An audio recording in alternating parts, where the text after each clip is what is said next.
It's time to engage in cyber talk with the Chief of Cybersecurity.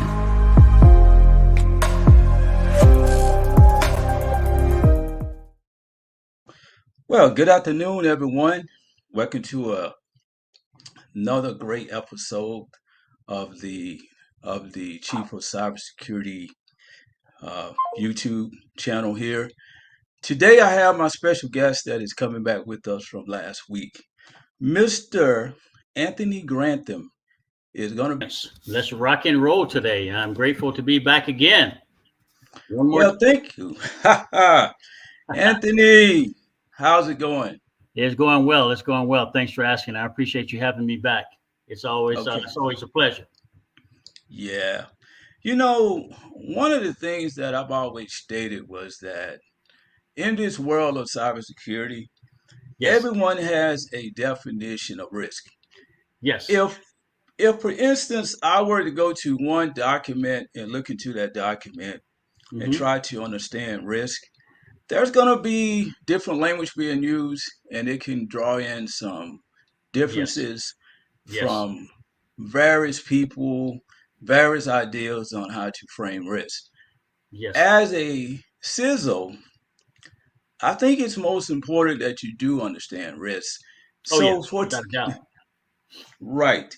So for today, we're going to focus on operational risk, but we want to look at operational risk from the CISO perspective, but to kind of frame it in a way such as if you're a CISO and you just came on board and you've been handed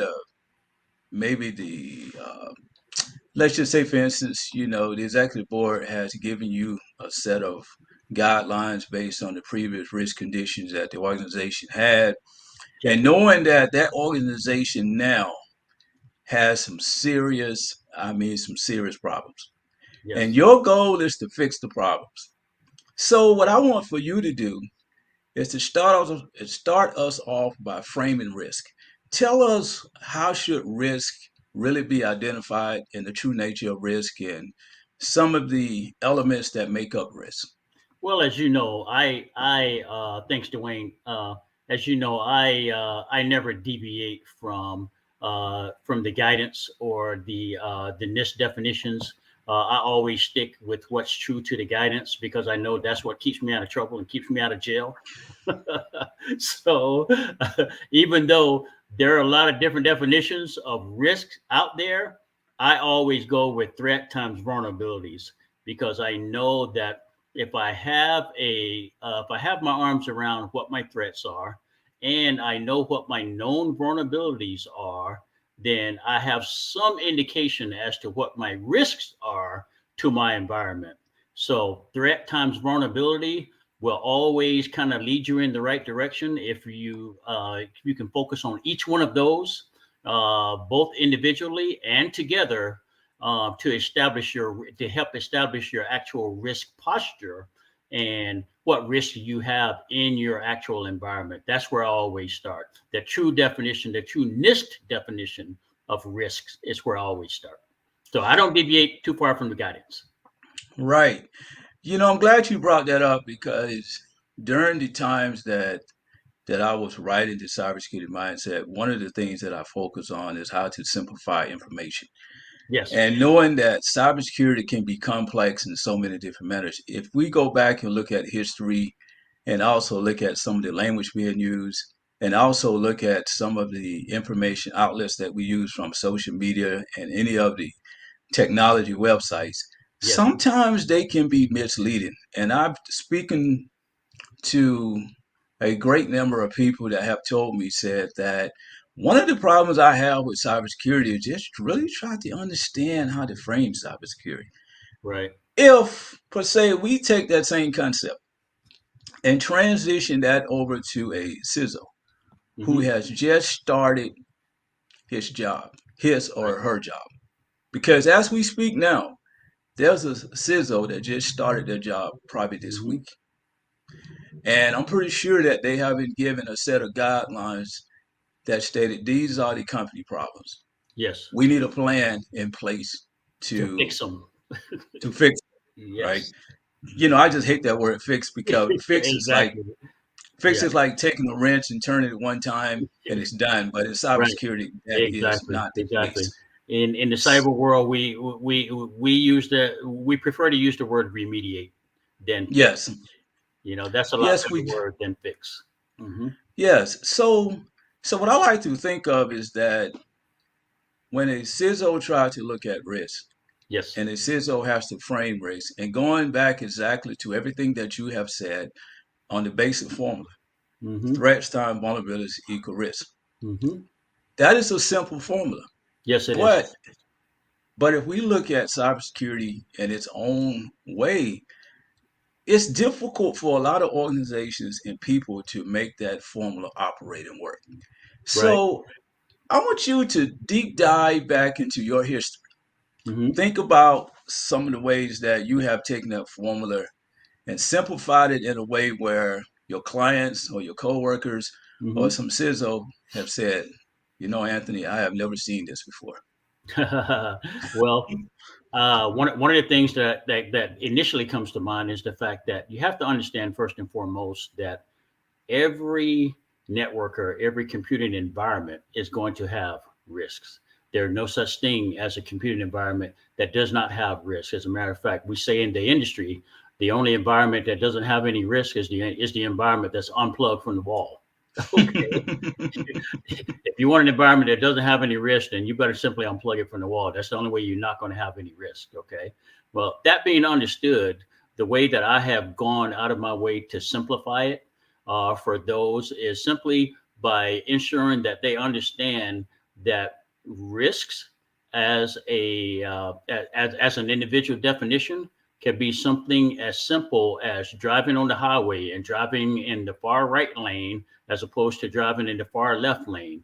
That person that's the slowpoke driving in the far right lane is willing to take a lot less risks in where they're driving and how they're driving than that person that's driving in the fast lane in the far left lane, because obviously there's more risk involved with going faster or a faster speed or people coming into your lane or moving out of that lane or whatever the case may be.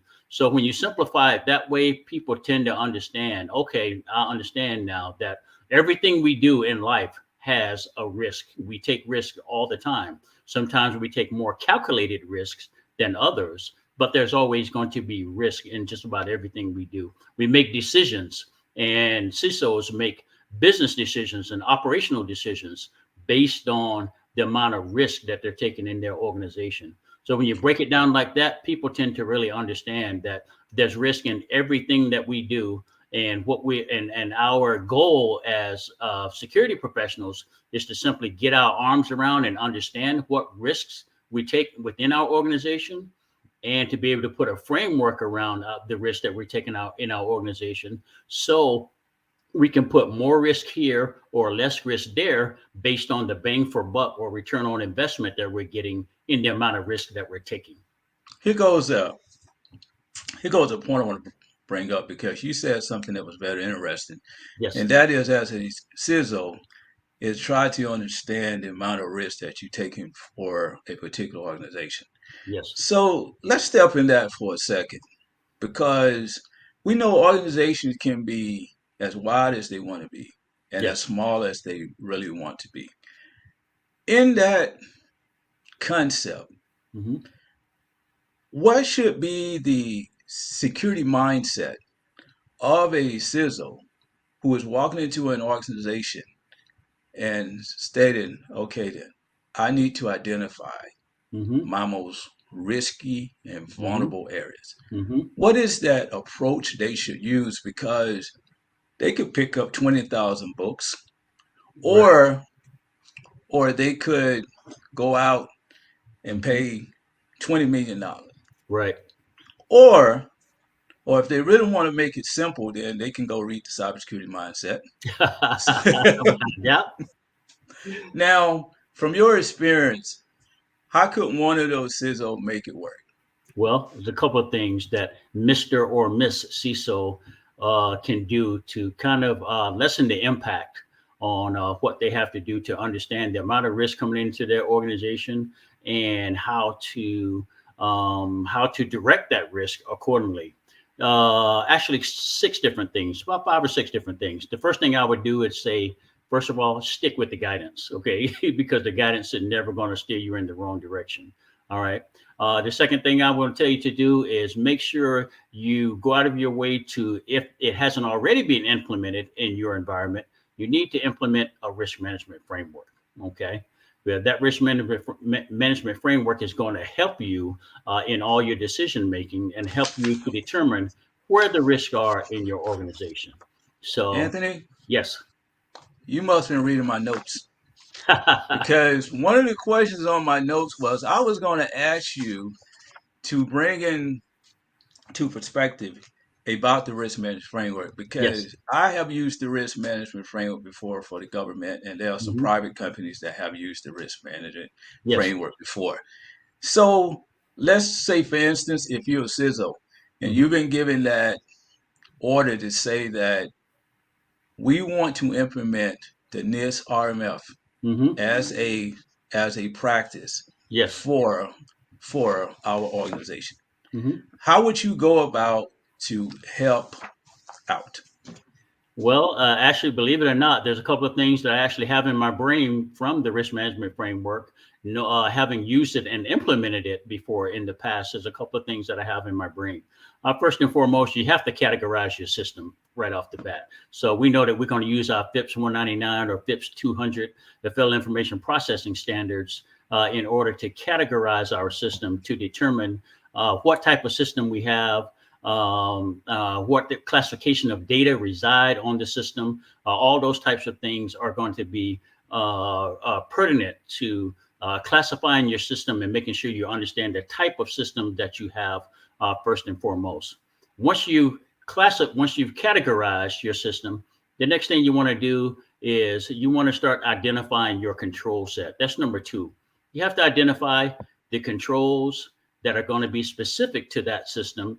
And I also want to say with this particular step, don't try to implement a bunch of controls that don't apply to the environment. This is something that a lot of security professionals get wrong when they would start to implementing controls. You can't go through the entire NIST catalog, privacy and security catalog, and try to implement over 1,000 controls. They're not necessary for every environment. This is why we have what we call a tailored control baseline, meaning you're going to implement common controls based on the environment, and then you want to overlay any additional compliance criteria you have, and on top of that, to give you a good base control set for this particular environment. So identifying controls would be the second thing that I would do.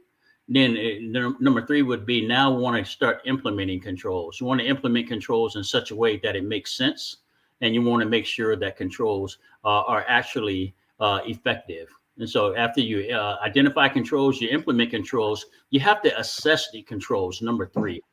Assessing the controls could be, you can do a couple of different ways. You can do this by interviewing, you can do this by testing, you can do this by evaluating, but you want to make sure that the controls you're putting into place are actually effective enough to reduce the amount of risk that you're trying to reduce, right? So after you have assessed the controls, number 4, authorize the system, especially in the federal government environment. A lot of people leave out this step. You have to authorize the system. That means you have to get those necessary signatures that says that this system is approved to go live. So you authorize the system. So, and after you authorize the system, now you can get to your continuous monitoring, making sure that you monitor those controls that you put in place. Well, why do we do continuous monitoring? We do it for a couple of reasons. Controls that we put in place last week, last month, 2 months ago aren't necessarily as effective 2 months down the road as they were 2 months ago when you put them in place. Why? Because things happen in your environment. Things change. Your environment changes. The environment landscape changes. You implement new architecture into your environment. You may have new devices in your environment.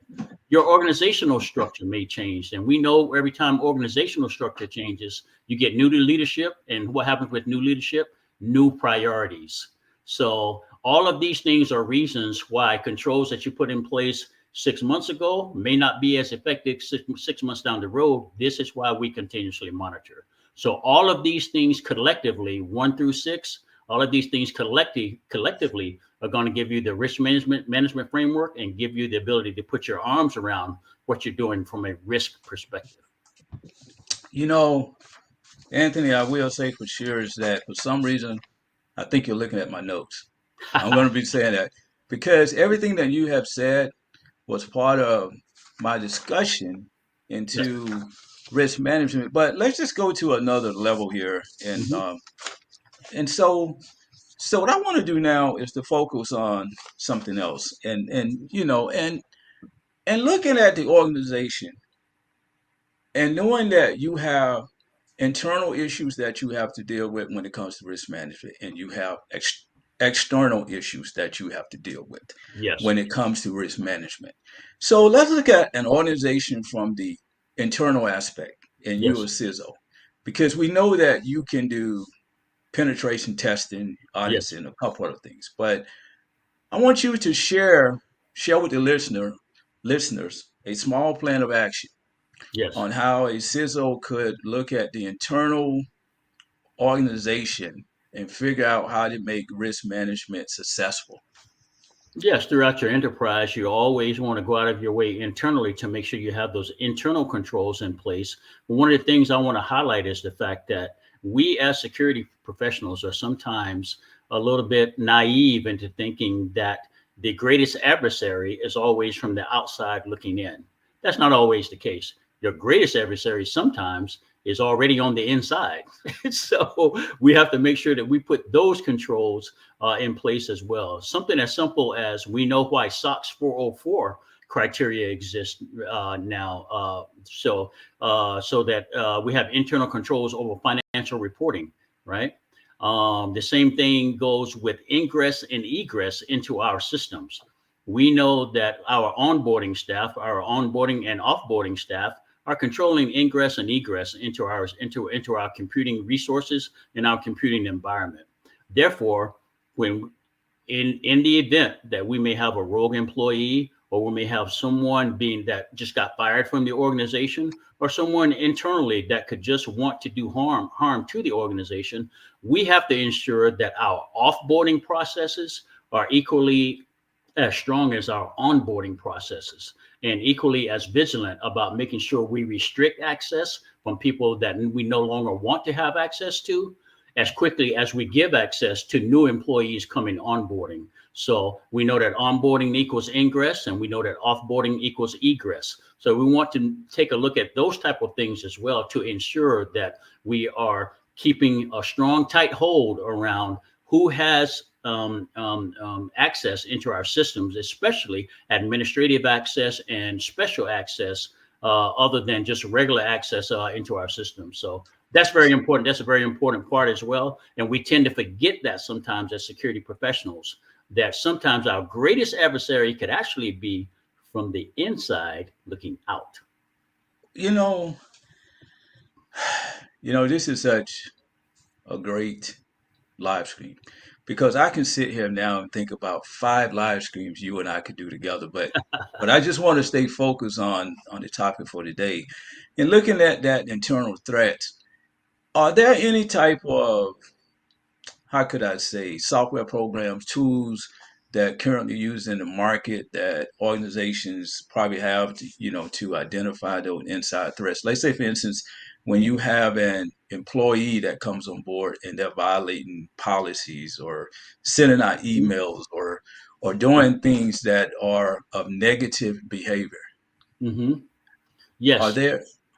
Yes, I think Outlook 360 actually catches. You can put certain filters on Outlook 360, Uh-huh. whereas if a person is sending certain types of mail out that are designated sensitive in a sensitive nature, administrators would get a flag if it's going outside of the environment. The same as when you get emails coming into your environment from outside of the environment, typically you get a flag saying this email has come from someone outside of your domain. So that's a good filter and a good tool that's used as well.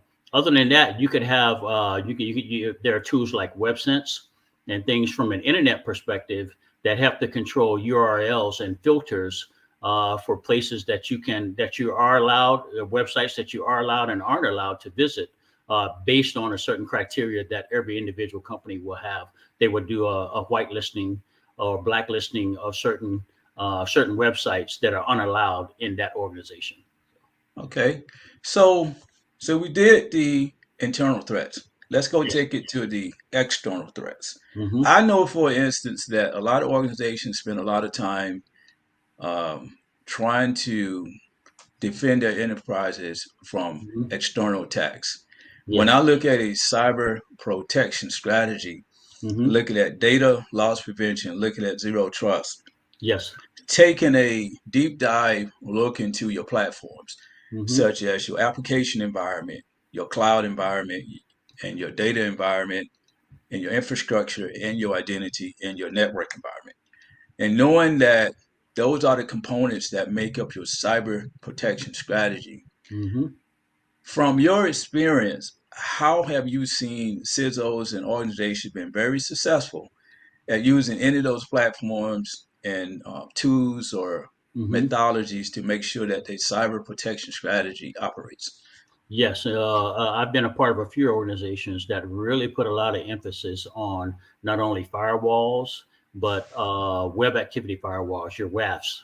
I think that's probably one of your best internal tools inside your URL and outside of your organization. Your WAF that keeps that filters traffic going out and filters traffic coming back in, as well as the proper use of segmentation. Segmentation is always a great thing, a great topic to focus on as well, making sure that your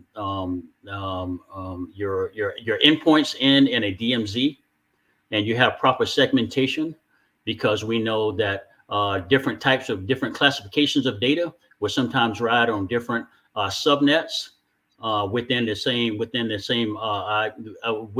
different IP addresses within the same subnet. So if you have different IP addresses that you have different traffic running on within the same subnet, you really have to concentrate on such segmentation and making sure that you keep that traffic separate. You know, one of the other terms, or like the analogies I've always looked at, is to think about a police barricade. Yes. And knowing that when there's a crime, the police officer will go set up a barricade, and only Mm-hmm. designated people can come past that barricade. Exactly. And that's a form of isolation Mm-hmm. and zone setting. Yes. And now, as I bring that up as well, and to take a look at the cloud environment, because in the cloud environment, there are tenants. See, it's like an apartment complex where you have a great number of tenants that Yes. are using cloud services. Check. And, the wall between each tenant units serves as an isolation piece. A barrier. Okay. Let's check. Mm-hmm. So that's kind of one of the ways I like to look at Mm-hmm. this entire area of trying to protect an enterprise. Right. So we looked at the external threats. Mm-hmm. Let's go deeper and deeper down inside and just looking at some of the other particular things that have to surface, such as your third-party vendors and auditing. Yes. How do those factor into what a CISO has to do when it comes to risk management? Well, it is the CISO's responsibility to ensure that any third parties under your organization are also they are well aware and well trained in information system security and protection. Meaning, there's an expectation with that third party that that third party is going to protect client data the same manner in which you would, as being the responsible entity for the client data. So policies, procedures, auditing, all of these things are expected to be in place in the client environment as we do third-party risk assessments as well. We have to ensure that those third-party risk assessments are also done on a regular basis to ensure client data is respected, to ensure the client data is protected, and to ensure that we have all those controls and mechanisms around client data. That third party has the same controls and mechanisms around client data as we have. So there's an expectation there that has to be maintained. Wow.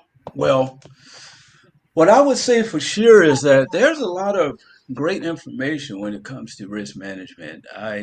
Yes. I can say that from my personal background, I've seen a lot of changes in this IT security industry. And some of those changes has been for the best and some of those have been for the worst. Yeah. So so when I think about risk too, I also I also like to think about looking at that return on investment Yes. because every organization is trying to save money, but at the same time, these organizations have to balance risk. Yes. Can you get up a small plan of action to any CISO that is listening now on how do you balance risk versus your return on investment? Yes, most certainly. You always want to make sure, number one, that the business can actually function.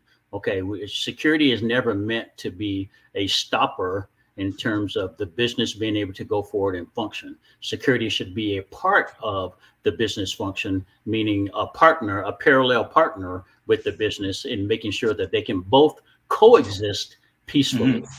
So security and the business both have to be able to coexist peacefully.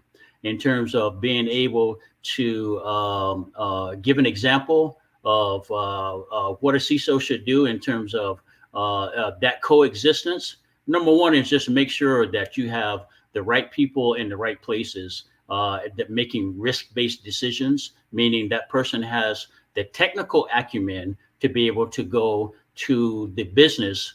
The person that you put in responsible for risk has to have the technical acumen to be able to go to the business and help to prioritize what risks are important and what risk are taken and what risks are not taken from a business perspective. We have to remember that the end state is that business decisions are being made based on the risks that are identified. So this isn't an area where you can really where there's a whole lot of room for error. You kind of have to get it right the first time. There's not a whole lot of room for error, knowing that business decisions are being made. So at the end of See, the day, make sure you know that business decisions are being made based on the risks that are being identified. yeah, and and I think that all CISO try to be as perfect as possible. Yes. And bringing up the word error and faults. When I was writing the cybersecurity mindset, there's a chapter called responsible actions and ownership. Mm-hmm. When I take a look at the chapter in any discussion, I brought to attention that sometimes when you find issues, that's a plus. Because if you don't know where you are, then you don't know where to begin, or you Right. don't know how to drive your roadmap. You don't know what you don't know. Right. Right. Now, I'm not here to voice and say that every organization should sit back and wait for risk to occur and to give themselves a pat on the back. I'm just stating that when they do happen, that is the time for you to see where your gaps are and Right. to clean up any errors that you have so that you don't make that mistake again. What's that? That's correct. And so when I look at that concept, I still like to focus that concept on the workforce and a Mm-hmm. CISO looking at their workforce Mm-hmm. and relaying mission and goals. Yes. So, so just imagine if there's a CISO that actually comes to you and say, Anthony, I need a small plan of action on how to relate to my workforce about my vision. Mm-hmm. How can I sell my vision to my workforce? Because as of now, our organization has a risk management issue, and I can't Okay. afford to have anybody to quit on me. Right. Like, Right. so how could you convey to that CISO a small plan of action on what they can protect or what they can pursue or to implement so that their staff will come on board and say that Mm-hmm. we want to help you clean up these issues? Well, I think the CISO, first and foremost, they have to understand that there's an interaction here that has to be understood. There are codependencies, meaning the first tier of your RMF or your risk management framework is always going to be your organization, your people. Okay. And then the second tier of your risk management framework is your mission and your business processes. right? And the third tier of your risk management framework is your technology. So we are meshing people, processes, and technology together all at once to be able to accomplish all of our compliance criteria. The CISO would have to understand that all of these things work cohesively and collectively together, especially when it comes to personnel. As security personnel, we tend to put and as a society as a whole, we tend to put too much emphasis on technology and not enough emphasis on people and processes. And that's how a lot of organizations actually take deficiency hits on audits, because we expect the technology to do too much of the work, and we are not leaning on people and processes as hard as we're leaning on technology. So we have to make sure that we keep things kind of even keeled there. So my direction to any new CISO would be to make sure you have an equal amount of verve on people and processes as you do technology, because at the end of the day, it's the people and the processes that actually make the technology work. And we tend to forget that sometimes. So you bring it into perspective of a term I like to use. It's called balance security. Yes. It's to try to balance security, amongst those three elements that you just spoke about. Yes. So looking at people, because a lot of times in these organizations, you really don't know the team that you have. Sometimes you're gonna have to have that proactive mindset Yes. and raise your situation awareness Yes. as a CISO to kind of identify who are your strong players in your team. Here's a great example. Every week or month, I'm pretty sure that every CISO see vulnerability reports that actually come to their desk. Now, on those reports, you are only getting the high level data. Yes. You're not really getting the lower level data based on asset name, website, or the IP address and so forth. So you're getting that data to show your trending. Right. Most of the And time, usually what happens is, they're going to see is criticals and highs. right. And usually what happens is you want to see green, because red means that you either failed or you're behind. Now, imagine that if 1 week a CISO looks at a report and see everything is in the green, right? And perfect. Happy as can be. And so the next week, everything comes in green again. Happy as he or she can be. But in the crevices of that second report, somebody goes through and they manipulate the report in a way where it can be green, because maybe the benchmark scoring for that company is at 90%. But they say, okay, if we can remediate many of these issues, and if we can put our compliance program in place, then, and if we score 90%, then that's our benchmark. So most organizations, and there are some out there that will remove printers off of their reports because they're less vulnerable, so that their scores can go up. Now, imagine yourself as a CISO, and you're looking at that report. How can you identify what's wrong, and how can you identify the key players that are not going to put you in that compromising position? Well, that's vulnerability scorecard manipulation first and foremost. And as a CISO, you really have to understand what you're looking at. Sometimes you have to take a deep dive. You have to dive down one more level beyond what's being shown to you. And if you understand it well enough to dive one level or two more levels beyond what's being shown to you, all of those truths that you just spoke about will come to light. Okay. And as far as the vulnerability scans to begin with, we know that, different organizations are going to use different types of tools, like your Tenable Nexus, or like your IBM Rapid7, those type of things, to give you those all important CVSS scores to allow you to be able to categorize exactly where your vulnerabilities are. But the report as a whole would really have to be understood by the CISO in order to kind of take that deeper dive into the CISO can give the direction. I want my vulnerability scans to include everything with an IP address on my network, or I only want my vulnerability scans to include XYZ, to exclude printers, to exclude anything that CISO has the right to do that. But you have to understand at the end of the day, the CISO is going to be the one also going to be held responsible for the security of that organization and security of that environment. So that's a risk that any CISO can take, probably based on just their position and title. They can take that position if they want, but it's not something that would be considered an industry best practice. Not at all. Right. I often bring it up because in discussions that I always like to have is that I like to look at the true picture of a situation.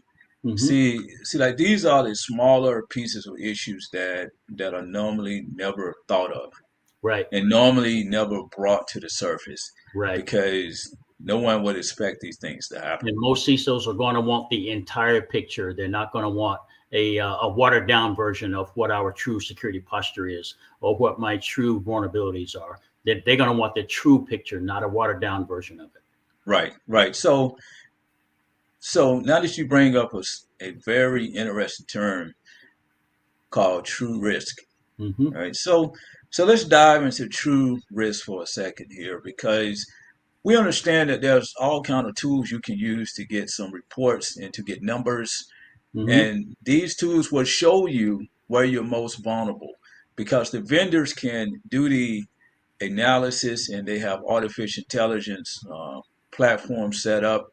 Yes. But if organizations really want to look at their true risk indication, Mm-hmm. where do you really stand in your true risk indication? Give us three strong points to consider when you want to identify your true risk indications. Your true risk indicators. Yes. Okay. So I give you two right off the bat, and that's going to be probability time severity. Okay. Because those are always going to be high up there when you talk about risk and threat and vulnerability management. So the probability of an event occurring and the severity of that event and that severity of that event on in your environment are going to be tops. Okay. The third thing that I would say is going to be emerging risks. Okay, you have to take a look at the emerging landscape and monitor the emerging landscape for signs that could be something in the emerging landscape that could have an impact on your organization as well. So emerging risks are always important to monitor and to know what's out there on the horizon. You know, new things that are happening to organizations that may not have happened to your organization yet, but that doesn't mean it won't. You know, especially when it comes to ransomware and things of that nature. So emerging risk, probability, and severity would be three of the things that I would consider to be components for Mhm. making sure I know what the risks are in my environment. Wow. This is quite interesting because when I go back and think about the world of cybersecurity and knowing that there's always some threat that is Yes. coming upon us because see we can never ever be at 100% uh, safe. No. So I want to read something to you here for a second that I have on a sheet of paper here. It states that CISOs um, CISOs need to be able to review a variety of risks inherent in their current landscape. Mm-hmm. And and so it named six of those, but some of those we've already went through. Okay. Critical systems and data, Yes. external threat management, Yep. internal threat management, Yep. vendor risk management, Yes. continuous monitoring, Mm-hmm. and business continuity and incident response. Yes. So out of that list, which ones which one would you probably say is deemed as most critical or, one that you should not let go over to the side, I may add? I would hold internal and external threat management kind of at the same level. Hmm. Okay. Yeah, Okay. internal Very, and very. external threat management. Hmm. Do you think that a lot of organizations practice business continuity and really hold those tabletop exercises as they really should? Oh, they don't. Oh, I know they don't. They don't. A lot of them have business continuity plans that have never been tested, not once. You know, Wow. and if a business continuity plan exists and it's never been tested, it's not really a plan because you don't know how effective it is or isn't until it's been tested. Wow.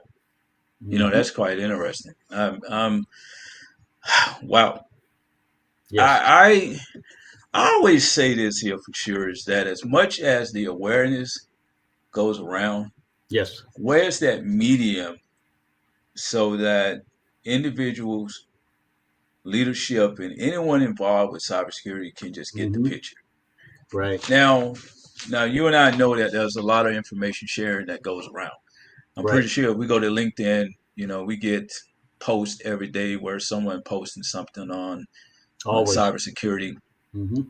and there are people outside of cybersecurity that are still now trying to figure out how cybersecurity operates.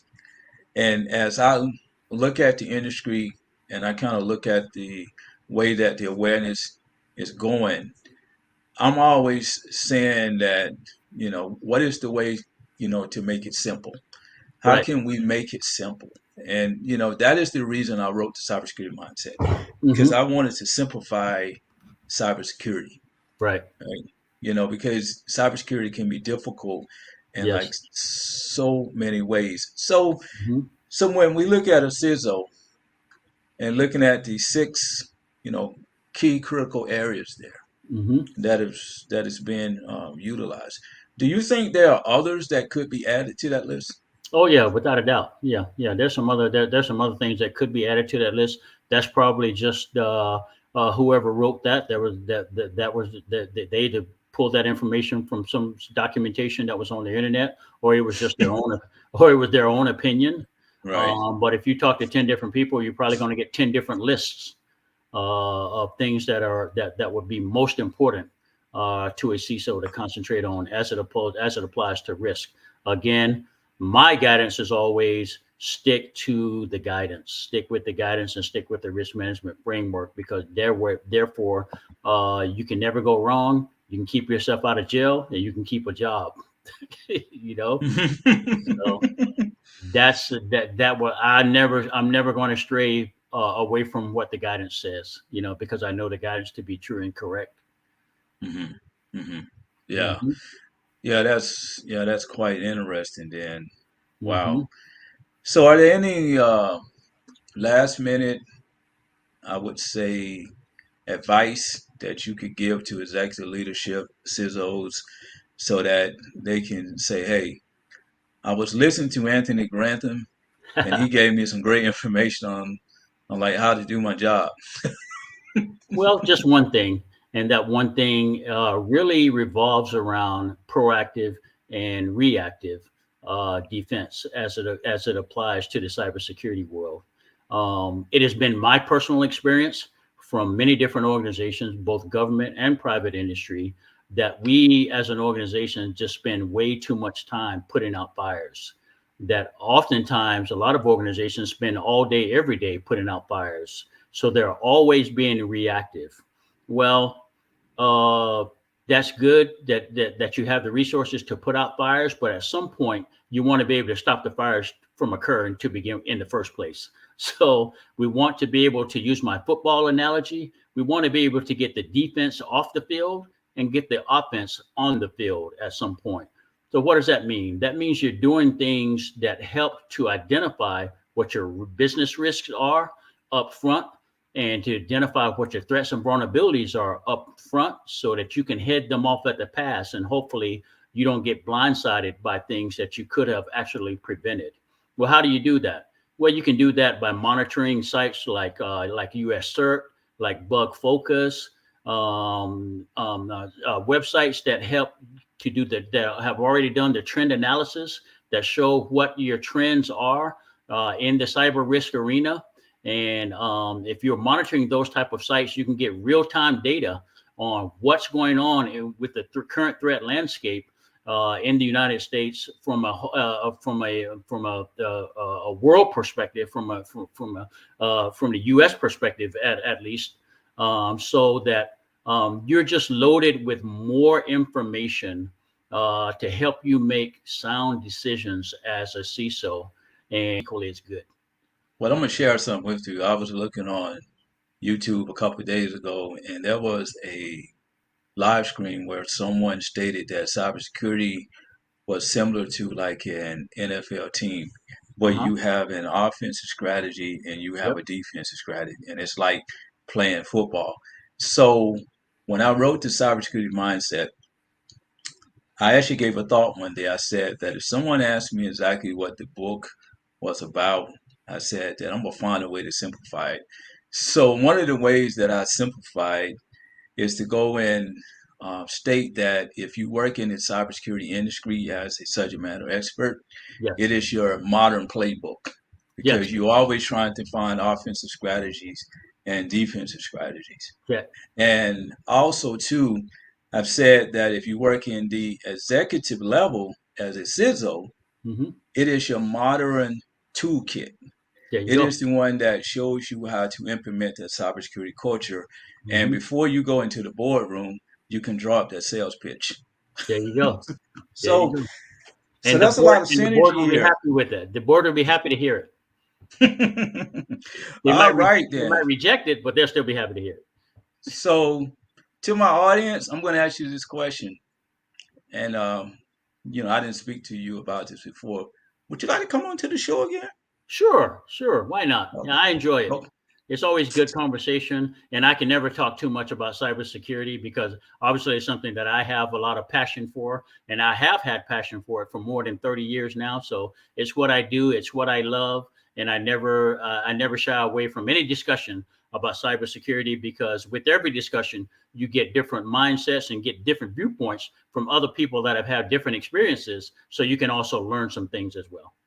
Well, what I want to say this for sure here is that based on the reviews that came through from the first episode, people are enjoying what they hear. Well, that's good. So people are contacting me and saying that they're hearing the information and they like the information. And for the listeners out there, I am bringing great people onto my live screen. Somewhere down the line, I am going to be bringing on some great talent to have some great discussion, just like Anthony did. Yes. And as always, I always hate to end these shows. It's like the last minute. I can't wait until the next one. Oh, you got a copy of the book handed up by you. So get it and read it. Okay, then. Well, as always, everybody, you stay cyber safe. And until next week, keep reading the cybersecurity mindset. Thanks.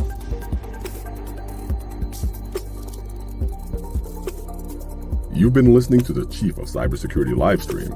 Please join the YouTube channel and purchase your copy